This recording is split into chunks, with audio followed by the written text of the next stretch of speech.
Saat Bartos menemuinya, nenek itu memperkenalkan dirinya. "Aku adalah Claudia, nenekmu." Walah, nenek ini adalah Claudia versi tua guys ternyata. Pak Age Tannhaus tampak sedang membongkar dan mengutak-atik komponen ponsel milik Pak Ulrik. Dia sedang mempelajarinya. Lalu, seseorang datang ke tokonya itu. Dia rupanya adalah Mak Claudia yang melakukan perjalanan waktu dari tahun 2019. Wanita tua itu memberikan sebuah blueprint dari mesin kotak waktu. Mak Claudia ingin Pak Tannhaus untuk membuat alat tersebut. Di sini kebenaran akhirnya terkuak ya guys. Pak LG menculik anak-anak adalah atas perintah dari Pak Noah yang ingin membuat mesin waktu. Karena terowongan Sigmundus hanya bisa membawa mereka ke tahun 1953, 1986, dan 2019. Pak Noah ingin bisa mencapai masa yang lebih jauh lagi. Dia datang ke sana adalah untuk menyelinap masuk ke dalam truk yang menyimpan tong-tong kuning bersimbol nuklir milik PLTN Winden. Pria itu membawa sebuah benda tabung aneh, kemudian membuka salah satu tong kuning tersebut. Inilah Dark episode 10. Ini adalah channel Malspace, menghadirkan alur cerita yang sangat the best, bisa menghibur dan menghilangkan stres. Yang belum subscribe ya subscribe dulu guys. Prolog episode 10 ini memperlihatkan flashback pada tanggal 4 November tahun 2019, malam di mana Mikael Nielsen menghilang. Ingatkan malam itu hujan turun dengan deras. Pada momen itu, Pak Peter Doppler tidak kuat ingin bermesraan dengan Benny Siwaria. Sudah setahun lamanya mereka tidak bercumbu. Aduh, saya jadi mual guys baca skrip barusan. Sangat menjijikan sekali ya. Tapi sebenarnya Pak Peter sudah memutuskan untuk tobat. Makanya sudah setahun lamanya dia tidak pernah lagi mampir ke sini. Benny Waller terlihat sangat senang dengan kedatangan Pak Peter. Namun saat itu juga Pak Peter mengurungkan niatnya dan kabur. Astaga Dragon, di mata seorang Pak Peter, Benny Siwaria ini mungkin sangat-sangat seksi, aduhoi menggoda imannya. Pak Peter pergi ke kabinnya dan duduk di dalam bunkernya untuk menenangkan hawa nafsunya yang membludak. Sampai menampar pipinya sendiri bapak satu ini.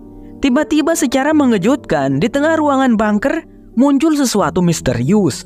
Seperti sebuah celah berbentuk horizontal. Lalu dari dalam celah itu jatuh seorang anak laki-laki dengan matanya yang hangus. Pak Peter sangat terkejut dan mencoba menolongnya. Namun anak laki-laki itu sudah mati. Itu adalah Mads Nielsen. Pasti pelakunya adalah Pak Helge dan Pak Noah yang berada di tahun 1986. Menguji kursi mesin waktu mereka tapi tidak berhasil. Dan Pak Peter dibikin semakin terkejut saat melihat kartu pelajar yang terkalung di lehernya. Namanya Mads Nielsen. Dalam kebingungan dan kesedihan, Pak Peter segera menelepon Mbah Tronte Nielsen lalu memintanya untuk datang ke sini. "Ini tentang Mads, Mbah," ucap Pak Peter. Hal itu mendorong Mbah Tronte untuk segera bergegas menuju bunker. Singkatnya, setelah dia sampai dan melihat jasad anak laki-laki tersebut, si Mbah Tronte langsung menangis tidak percaya. Jasad itu memang adalah Mads, anaknya yang hilang 33 tahun yang lalu. Tapi bagaimana bisa berada di sini dan selama ini? Mereka berdua tidak mengerti. Kemudian terdengar suara langkah kaki seseorang yang menuruni tangga bunker. Dia adalah Emak Claudia Tiedemann. Meskipun versi tuanya, namun Mbah Tronte dapat mengenali wanita itu. Tidak menyangka bisa melihatnya lagi setelah Claudia lama menghilang. Mak Claudia berkata, "Aku akan menjelaskan semuanya. Tapi pertama-tama, kita harus memindahkan Mads ke tempat di mana dia seharusnya ditemukan." Oh, misteri kini terkuak lagi ya. Ternyata hal itulah yang disembunyikan oleh Mbah Tronte dan Pak Peter guys. Jadi bukan Pak Noah dan Pak Helge ya yang mengurus jasad Mads di tahun 2019. Tapi ya ini Mbah Tronte dan Pak Peter. Flashback selesai. Hari ini tanggal 12 November tahun 2019.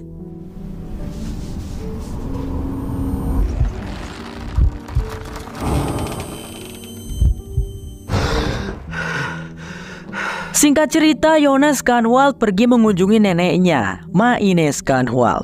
Jonas bertanya padanya, apakah Ma Ines juga mengetahui tentang rahasia ayahnya? Ma Ines mengangguk. Kemudian ia beranjak untuk mengambil surat terakhir dari Mikhail dewasa. Ma Ines memberikan itu pada Jonas karena surat itu memang ditujukan untuk Jonas. Jonas pun merasa heran. Kok suratnya masih ada, padahal kan sudah dia bakar kemarin. Ma Ines pun bercerita bahwasanya selama ini Ma Ines sudah tahu, bahkan sebelum membaca surat tersebut. Sederhananya Ma Ines sudah menduga hal itu. Pertama kali nenek bertemu dengan ayahmu, nenek mengira dia hanya mengalami masa lalu yang menyakitkan. Nenek selalu ada di sisinya untuk mendukung dan menguatkannya. Dulu nenek berpikir kalau ayahmu memiliki imajinasi yang terlalu aktif, karena dia pernah mengatakan dia berasal dari masa depan. Tapi seiring berjalannya waktu, nenek mulai percaya dengan apa yang dikatakannya. Nenek hanya berpura-pura tidak tahu. Tapi nenek sangat menyayangi ayahmu. Nenek tak pernah menyangka dia akan mengakhiri hidupnya seperti itu, ungkap Ma Ines. Jonas menangis. Dia sangat sedih. Dia juga sangat marah karena merasa tertekan. Semua orang di sekitarnya tidak ikut merasakan. Hanya Jonas yang menanggung semuanya sendirian. Sang nenek berusaha menguatkan Jonas. Sambil menangis, Jonas berkata dia hanya ingin semuanya menjadi normal lagi seperti dulu. Martha Nilsson juga menangis di kamarnya. Ada Bartosz Tiedemann di sana. Martha meminta maaf kepada Bartosz dan mengatakan bahwa dia sangat tertekan semenjak Mikhail menghilang dan ia melakukan banyak kesalahan. Itu tidak masalah, ucap Bartosz seraya memeluk gadis itu. Kasihan juga ya si Bartosz, hanya pelampiasan Martha teman-teman. Bu Charlotte Doppler berkunjung ke panti jompo untuk bertanya-tanya pada suster yang merawat Mbah Helge. Ya, mereka heran mengapa Mbah Helge menghilang dan tidak kunjung kembali. Si suster berkata biasanya Mbah Helge memang suka kabur, tapi selalu kembali. Apakah kau melihat Ulrich datang ke sini lagi, suster?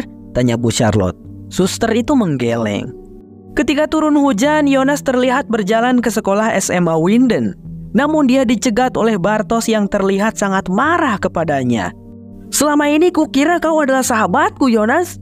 Saat kau di rumah sakit jiwa menjalani terapi, demi kau aku berbohong pada orang-orang. Hari Kamis tanggal 7 November aku menunggumu, tapi kau tidak datang. Rupanya kau malah bermesraan dengan pacarku.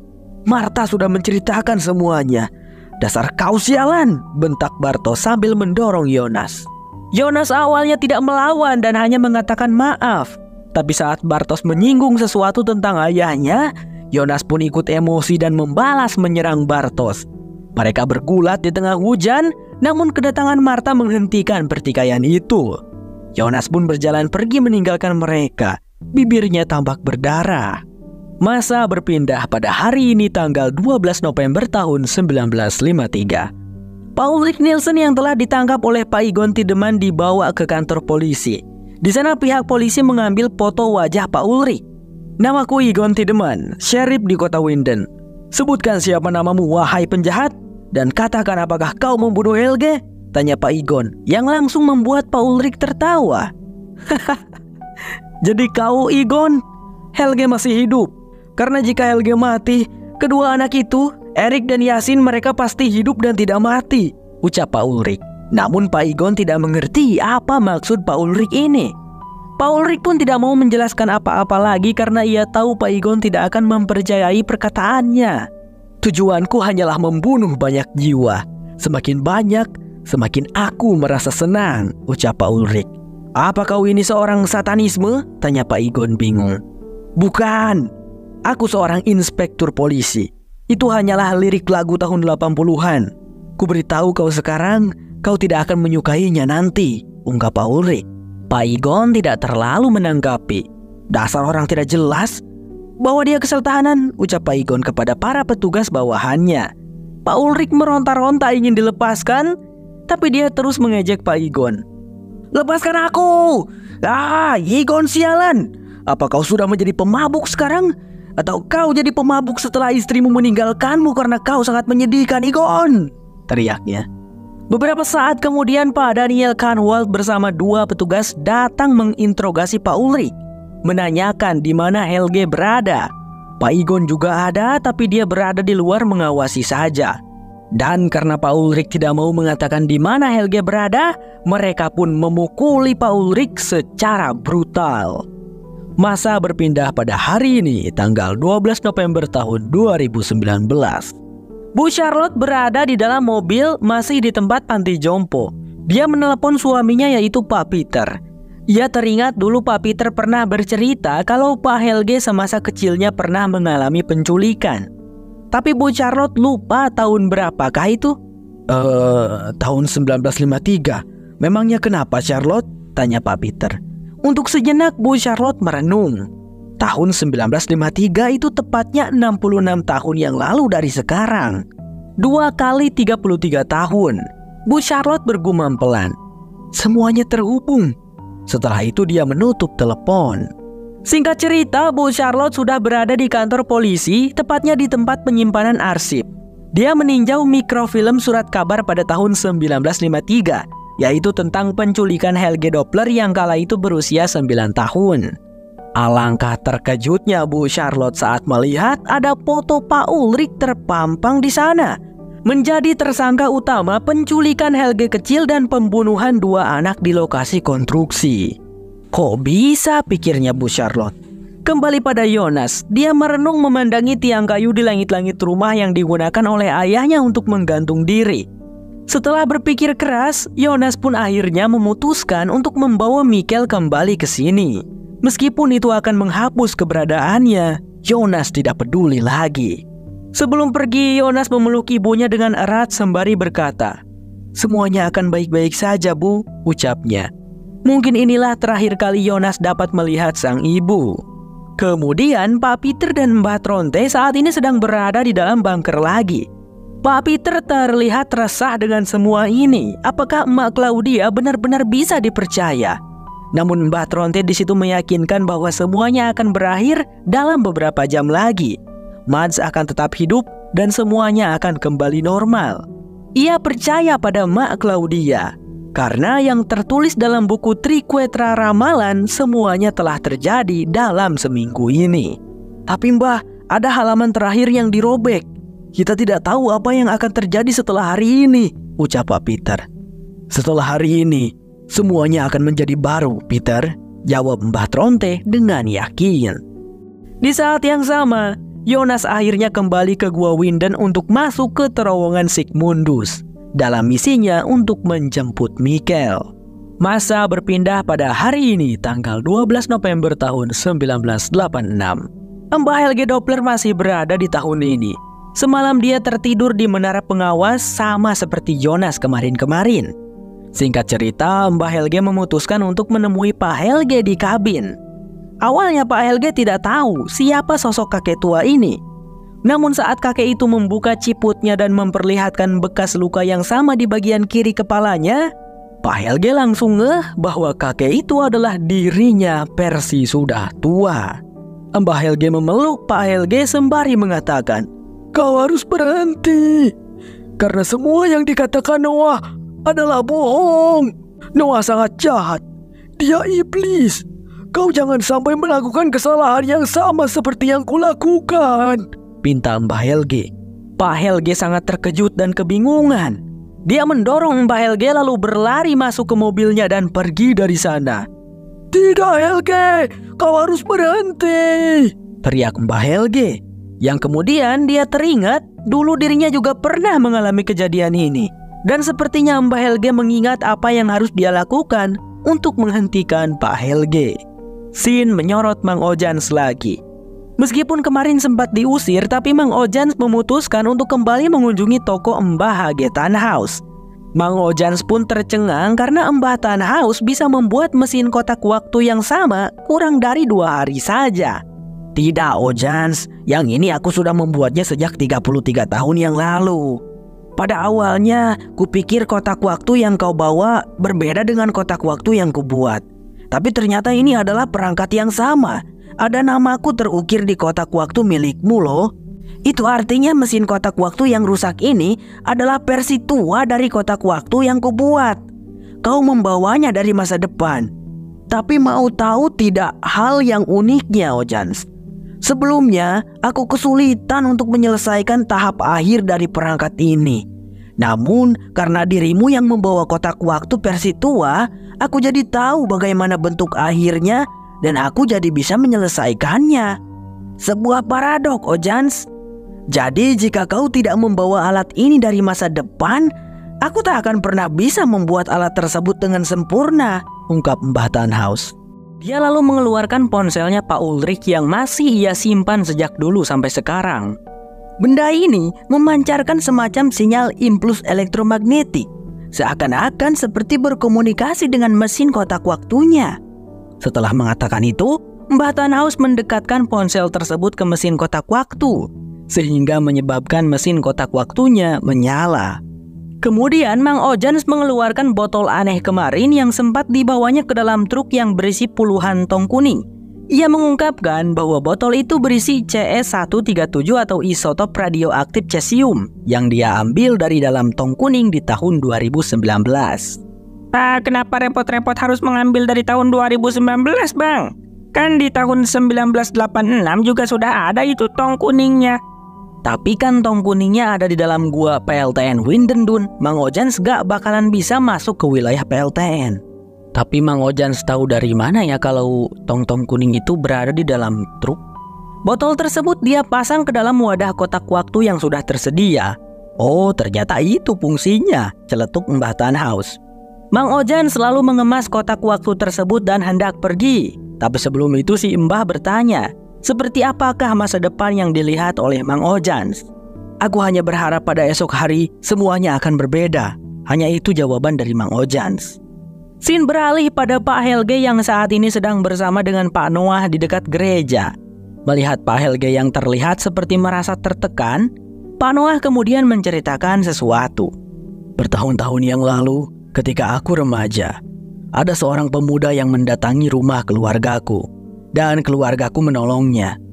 Pemuda itu tampak mengerikan, seperti habis berperang. Ekspresinya seperti mau bunuh Dirman. Dia menginap beberapa hari di rumah kami, tepatnya di sebelah kamarku. Aku dapat mendengarnya terus meracau dalam tidurnya. Tak dapat ku dengar jelas perkataannya apa.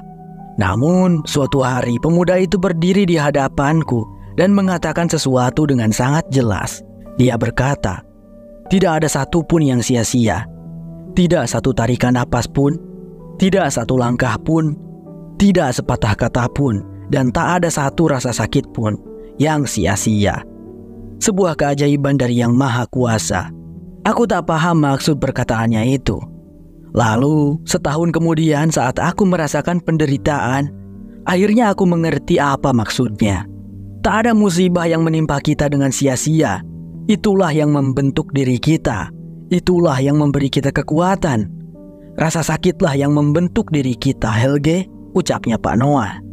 Setelah diberi kata-kata seperti itu, Pak Helge yakin kembali dan kemudian bertanya siapa selanjutnya yang akan mereka jadikan uji coba. Pak Noah memeriksa dulu buku trikwetranya lalu berkata, Jonas Kahnwald. Di saat yang sama, Jonas baru keluar dari dalam gua Winden dan tiba di masa ini yaitu tahun 1986. Saat sedang berjalan melewati hutan, Jonas sempat bertemu dengan Charlotte remaja yang tengah membuat gambar sketsa burung mati. Jonas menanyakan tanggal pada gadis itu. Tanggal 12 November 1986, Bang. Kenapa? Tanya Charlotte. Aku ingin membawa seseorang kembali dari kematian, jawab Jonas. Charlotte pun menganggap Jonas gila dan Jonas malah membenarkannya. Hari sudah malam saat Jonas tiba di rumah sakit Winden. Dia mencari kamarnya Mikkel dan berhasil menemukannya. Tapi Jonas melihat kalau di dalam sana ada Pak Noah yang sedang membacakan cerita pengantar tidur untuk Mikkel. Kau siapa? Tanya Jonas. Pak Noah hanya bilang, shh. Dan tiba-tiba saja Pak Helge pun muncul dari belakang membius Jonas sampai pingsan. Tahu-tahu saat Jonas tersadar, dia sudah berada di dalam bunker wallpaper biru. Masih di tahun yang sama. Belum juga Jonas selesai dengan kebingungannya, ada seseorang yang membuka slot pintu. Ternyata adalah Mang Ojans. Woi Mang Ojans, kenapa kau menculikku dan mengurungku di sini? Apa yang kau inginkan? Teriak Jonas. Bukan aku yang menculikmu, tapi Noah. Terowongan Sigmundus tepat berada di bawah bunker ini. Saat terowongan dibuka, energinya mengalir ke tempat ini. Noah dan temannya membangun mesin waktu di bunker ini, tapi belum sempurna. Kau akan dijadikan kelinci percobaan untuk mengujinya, jelas Mang Ojans. Jonas pun menjadi penasaran siapakah Mang Ojans sebenarnya. Apa kau tidak menyadarinya, Jonas? Kau pasti penasaran mengapa surat dari ayahmu ada pada nenekmu, padahal sudah kau bakar. Itu karena kau akan menyimpan surat yang nenekmu berikan selama 33 tahun lamanya sampai kau menyerahkannya pada dirimu yang masih muda. Aku adalah kau, namaku Jonas Kahnwald, jelas pria itu. Jelas Jonas sangat syok mendengarnya sampai tidak bisa berkata apa-apa. Walah, pantesan surat yang ada di kotak kondisinya usang dan kotor. Karena sudah lama banget ya teman-teman. Aku mengalami semua yang pernah kau alami, Jonas. Aku juga membakar surat itu. Namun, kudapatkan kembali dari nenek kita. Dan aku juga sudah melakukan percakapan ini dulu. Tapi dulu aku berada di posisimu. Semua orang mengira mereka bebas, tetapi tidak. Kita mengikuti jalan lama yang sama, lagi dan lagi, berulang kali, tidak pernah berubah, ungkap Mang Jonas. Sekarang mari kita sebut seperti itu. Sekarang akhirnya terkuak mengapa Bang Sam menyebutnya Mang Ojans, karena kalau hurufnya dibalik maka akan menjadi Jonas. Jonas histeris, berteriak mengatakan semua ini gila dan tidak masuk akal. Kalau kau tidak ingin semuanya terulang kembali, maka mari kita ubah takdir dengan cara kau melepaskanku sekarang, pinta Jonas. Tidak bisa, aku tidak bisa membebaskanmu, karena nanti kau tidak akan bisa menjadi diriku sekarang. Jika kau kulepaskan, maka otomatis aku yang berada di masa depan ini juga akan berubah. Dan aku tidak akan bisa menghancurkan terowongan Sigmundus untuk selamanya. Kau yang tak lain adalah aku di masa lalu harus mengalami semua hal yang sama agar aku bisa menjadi seperti sekarang, ungkap Mang Jonas. Dia juga meminta Jonas remaja untuk kuat karena bahkan rasa sakit kehilangan ayah mereka itu hanyalah bagian kecil dari semua rasa sakit yang akan Jonas alami nanti. Maafkan aku, ucap Mang Jonas sambil beranjak pergi, meninggalkan Jonas yang menangis. Kalau kalian masih belum mengerti alasan mengapa Mang Jonas tidak mau menyelamatkan Jonas versi muda, baca pin komentar ya. Ada cerita tuh dari Bang Sim. Scene kini menyorot Pak Helge yang sedang dalam perjalanan. Tiba-tiba mobilnya ditabrak dengan sangat keras dari arah samping, mengakibatkan kecelakaan yang dahsyat. Pak Helge sempat tak sadarkan diri karena dia terluka sangat parah sampai berlumuran darah. Namun setelah itu pria itu tertatih keluar dari mobilnya. Sekuat tenaga ingin melihat siapa yang sudah menabraknya. Pak Helge sangat terkejut karena yang menabraknya adalah dirinya sendiri versi tua. Dan sepertinya Mbah Helge langsung tewas di tempat. Oh, jadi inilah cara untuk menghentikan Pak Helge yang diingat oleh Mbah Helge. Masa berpindah pada hari ini tanggal 12 November tahun 2019. Koran berita kecelakaan yang menewaskan seorang kakek tua misterius pada tahun 1986 masih ada sampai sekarang. Bu Charlotte melihatnya dan kemudian ia mendapatkan panggilan dari Pak Peter yang menyuruhnya untuk menemui Pak Peter di bunker. Bu Katarina yang kehilangan Pak Ulrich terus saja berusaha menghubungi pria itu. Bu Katarina mengkhawatirkannya. Sementara itu Pak Noah sudah berada lagi di tahun ini dan kembali menemui Bartos. Semuanya akan segera dimulai, Bartos. Aku tahu tentang Jonas masa depan yang akan berusaha menghancurkan wormhole terowongan Sigmundus. Dia memang akan berhasil menutup lubang itu selamanya. Tapi dia tidak menyadari bahwa itulah yang menyebabkan semuanya terjadi. Claudia, nenekmu, telah membohonginya. Bartos masih tidak mengerti. Kau harus tahu, Bartos, saat ini dua kekuatan sedang berperang untuk mengendalikan perjalanan waktu. Kegelapan dan cahaya. Kita adalah pihak cahaya dan Claudia berada di pihak kegelapan. Meskipun terkadang yang harus kita lakukan bersikap gelap dan kejam. Karena kita memiliki tugas dan kewajiban untuk memastikan setiap langkah dalam putaran waktu terulang persis seperti sebelumnya. Jelas Pak Noah, seraya memberikan buku Triquetra kepada Bartos. Kemudian ia melihat jam tangannya dan bilang, sudah waktunya. Masa berpindah pada hari ini tanggal 12 November tahun 1986. Mang Yonas pergi ke Gua Winden untuk memasuki terowongan Sigmundus bersamaan dengan dibawanya Pak Helge yang terluka parah oleh para petugas medis. Bersamaan dengan dibawanya Mikkel oleh Bu Ines ke rumahnya karena Bu Ines telah mengadopsi Mikkel. Dia memeluk dan menggendong Mikkel yang menangis. Kenapa Mikkel menangis? Apakah dia ingat kalau rumah itu adalah rumahnya Yonas? Mang Yonas kini telah sampai di terowongan Sigmundus bercabang. Di tengah-tengahnya dia menaruh mesin kotak waktu, lalu mengaktifkannya menggunakan ponsel Pak Ulrich.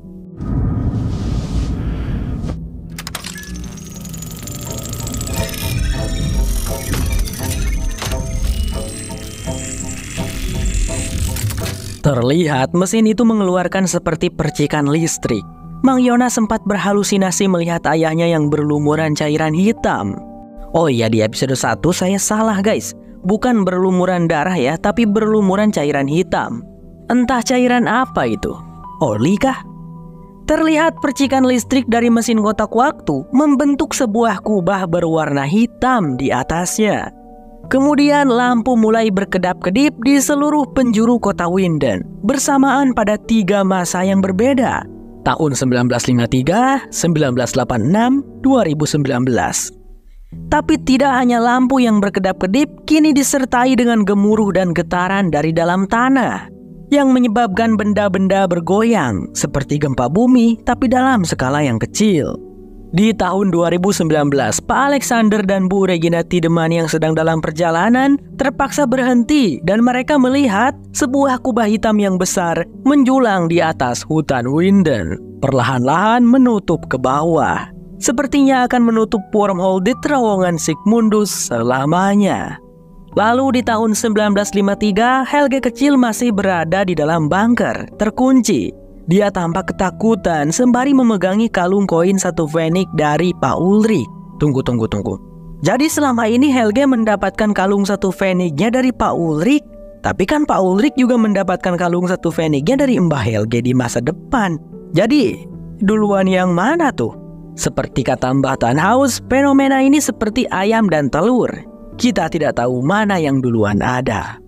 Tepat di bawah bunker tersebut adalah terowongan Sigmundus. Ada mesin kotak waktu di sana dan Mang Yonasnya sudah pergi. Lah, bukannya tadi Mang Yonas masuk ke terowongan Sigmundusnya itu di tahun 1986 ya Bang? Kok di tahun 1953 juga ada? Iya juga ya. Tapi kayaknya Bang Sam ngerti sih. Intinya kalau kita masuk ke terowongan Sigmundus, itu kita bakalan ada di semua masa. Bisa dibilang hukum waktu tidak berlaku di dalam terowongan Sigmundus atau wormhole. Jadi nggak ada tuh di situ 1953, 1986, 2019 nggak ada. Di terowongan Sigmundus itu 1 doang. Yonas juga masih berada di dalam bunker wallpaper biru di tahun 1986. Fenomena yang diakibatkan oleh mesin kotak waktu menciptakan sebuah portal misterius yang tiba-tiba muncul di tengah bunker. Portal itu menghubungkan tahun 1953 dengan tahun 1986, sehingga Yonas dan Helge kecil bisa saling melihat. Keduanya yang penasaran lantas mengulurkan tangan mereka untuk saling menyentuh. Dan seketika glitch terjadi. Helge kecil berpindah ke tahun 1986, terbangun di dalam bunker wallpaper biru. Ternyata itulah alasan bagaimana Helge kecil bisa berada di tahun 1986. Sekarang sudah terkuak. Sedangkan Yonas bukannya berpindah ke tahun 1953, dia malah berpindah ke tahun 2052, tepatnya tanggal 13 November. Dia terbangun di dalam bunker keluarga Doppler yang kondisinya berbeda. Kalian ingat bagian akhir episode 8 di mana diperlihatkan seorang nenek-nenek yaitu Emak Claudia berada dalam sebuah ruangan yang berisikan persenjataan, granat, dan lain-lain, serta ada foto-foto warga Winden yang kita kenal terpajang di dinding. Nah, Yonas berada di tempat yang sama. Pemuda itu pergi dari bunker dan keluar dari hutan. Dia sangat terkejut mendapati keadaan kota Winden yang sudah hancur sekarang. Langitnya tampak suram. Kalian lihat saja sendiri.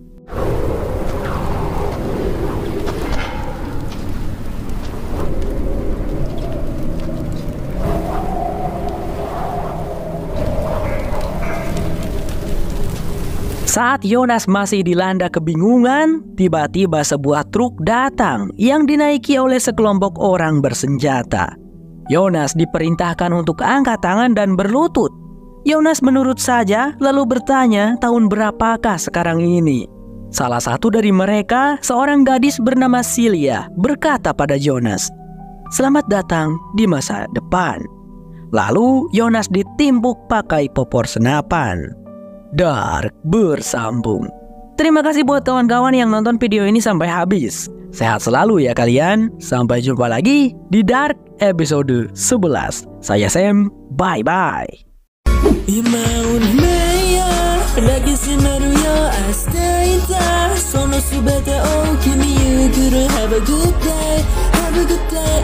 Have a good day.